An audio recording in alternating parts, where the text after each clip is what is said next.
আসসালামু আলাইকুম গাইস, আজকে আমরা অ্যালার্জি কী এবং অ্যালার্জি থেকে বাঁচার যে উপায়গুলো আছে এগুলো সম্পর্কে আমরা জানবো। অ্যালার্জি আসলে আমাদের রোগ প্রতিরোধ ক্ষমতা, আমাদের রোগ প্রতিরোধ ব্যবস্থা যখন আমাদের কন্ট্রোলের বাইরে থাকে, যখন এটা বিশেষ কিছু খাবার, বিশেষ কিছু নাকে গেলে, বিশেষ কিছু মানে দূষিত বায়ু গেলে যে প্রতিক্রিয়া হয়, ওটা হচ্ছে আসলে আমাদের অ্যালার্জি। এটা আসলে আমাদের অ্যালার্জি যখন বেশিরভাগ সময় তখনই হয় যখন আমাদের রোগ প্রতিরোধ ক্ষমতা ব্যবস্থা ক্ষতিকর নয় এমন কোনো জিনিসকে অ্যাটাক করে। যেরকম আমরা ধরেন গরুর মাংস খেলাম, গরুর মাংস খাওয়ার পর কিন্তু সবারই মনে করেন যে হয় না, কিন্তু সবার কিন্তু কোনো অ্যালার্জি হয় না, কিন্তু কিছু কিছু মানুষের দেখা যায় গরুর মাংস খাওয়ার পর চুলকানি হয়ে গেল।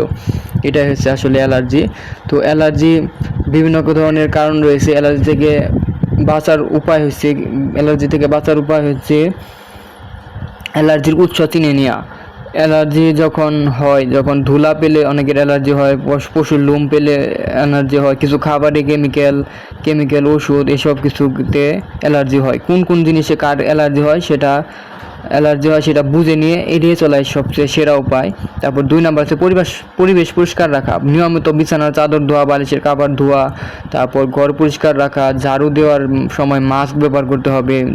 ধুলোমাখা বা আর্দ্র পরিবেশে এড়িয়ে চলুন, অথবা ধুলোমাখা পরিবেশে অথবা রাস্তাঘাটে বের হলে ধুলো রাস্তা থাকলে মাস্ক ব্যবহার করুন। এবং খাবারের দিকে খেয়াল রাখুন, ডিম, চিংড়ি, গরুর দুধ, বাদাম ইত্যাদি অনেকের অ্যালার্জি পায়, তাই খেলে সমস্যা হয়। এরকম জিনিস এড়িয়ে চলুন। ঝাল, তেল, চর্বি প্রক্রিয়াজাত করা খাবার কম খান।